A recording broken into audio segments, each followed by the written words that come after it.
Hello EMS learners and welcome. आज हम सीखेंगे कि EMS में प्रोडक्शन सेंटर मास्टर का उपयोग करके प्रोडक्शन सेंटर कैसे बनाया जाता है। किसी भी मैन्युफैक्चरिंग ऑर्गेनाइजेशन में प्रोडक्शन एक्टिविटीज शॉप फ्लोर पर होती है, जहां मैन, मशीन्स और मटेरियल्स मिलकर रॉ मटेरियल्स को फिनिश्ड गुड्स में बदलने का कार्य करते हैं।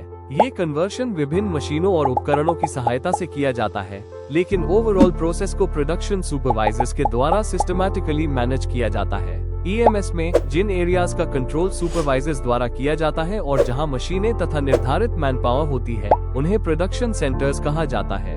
एक मैन्युफैक्चरिंग सेटअप में कई प्रोडक्शन सेंटर्स होते हैं और प्रत्येक सेंटर प्रोडक्शन प्रोसेस के किसी स्टेज की जिम्मेदारी संभालता है।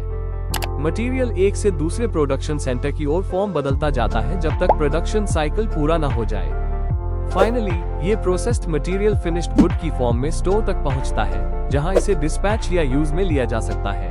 प्रत्येक प्रोडक्शन सेंटर अकाउंटेबिलिटी के लिए सुपरवाइजर के कंट्रोल में होता है। इसमें डेडिकेटेड मशीनें और मैन पावर वर्क एफिशिएंसी बनाए रखती है। यह अन्य सेंटरों से जुड़ा रहता है ताकि मटेरियल का मूवमेंट सीक्वेंशियल और सुचारू रूप से चलता रहे। इस प्रकार EMS प्रोडक्शन फ्लो का एक स्ट्रक्चर्ड रूप प्रस्तुत करता है, जिससे पूरे मैन्युफैक्चरिंग प्रोसेस की क्लियर ट्रैकिंग, नियंत्रण और ऑप्टिमाइजेशन संभव होती है। अब हम समझ चुके हैं कि प्रोडक्शन सेंटर क्या होता है और इसका मैन्युफैक्चरिंग प्रोसेस में क्या महत्व है। तो अब सीखते हैं कि EMS में प्रोडक्शन सेंटर कैसे बनाया जाता है। सबसे पहले EMS गेटवे मेन्यू से प्रोडक्शन सेंटर मास्टर फॉर्म खोलें। नया प्रोडक्शन सेंटर बनाने के लिए ऐड बटन पर क्लिक करें। प्रोडक्शन सेंटर का नाम एंटर करें। यदि यह नाम पहले से मौजूद है तो EMS मैसेज दिखाएगा प्रोडक्शन सेंटर ऑलरेडी एग्जिस्ट्स और उसी नाम से नया रिकॉर्ड नहीं बनाने देगा। ऐसे में नया नाम एंटर करें और आगे बढ़ें। सुपरवाइजर कॉलम में उस सुपरवाइजर का नाम चुनें जो इस प्रोडक्शन सेंटर की जिम्मेदारी संभालेगा। ये नाम एम्प्लॉइज की लिस्ट से लिया जाता है। जैसा कि हम जानते हैं, प्रोडक्शन सेंटर मैन और मशीन्स का कॉम्बिनेशन है। मशीनें चुनने के लिए मशीन्स यूटिलिटी बटन पर क्लिक करें। लिस्ट में से मशीन के नाम पर डबल क्लिक करें।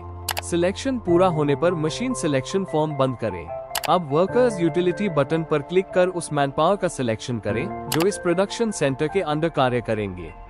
एम्प्लॉय लिस्ट से नाम पर डबल क्लिक करके एक से अधिक एम्प्लॉय का सिलेक्शन करें। सिलेक्शन पूरा होने पर वर्कर सिलेक्शन फॉर्म बंद करें। इसके बाद उन रिस्पॉन्सिबल पर्सन को सिलेक्ट करें जो इस प्रोडक्शन सेंटर से संबंधित सभी प्रकार की डेटा एंट्री का कार्य संभालेंगे। इसके लिए डेटा एंट्री यूटिलिटी बटन पर क्लिक करें। एम्प्लॉय लिस्ट से नाम सेलेक्ट करें और सिलेक्शन पूरा होने पर फॉर्म बंद करें। सभी इंफॉर्मेशन भरने के बाद सेव बटन पर क्लिक करें। बस प्रोडक्शन सेंटर सफलतापूर्वक बन गया है। ऑर्गेनाइजेशन अपनी आवश्यकता और सुपरवाइजर्स की संख्या के अनुसार जितने चाहे उतने प्रोडक्शन सेंटर्स बना सकते हैं। अगर यह वीडियो आपको हेल्पफुल लगी हो तो लाइक, शेयर और सब्सक्राइब करना मत भूलिए। Thank you for watching.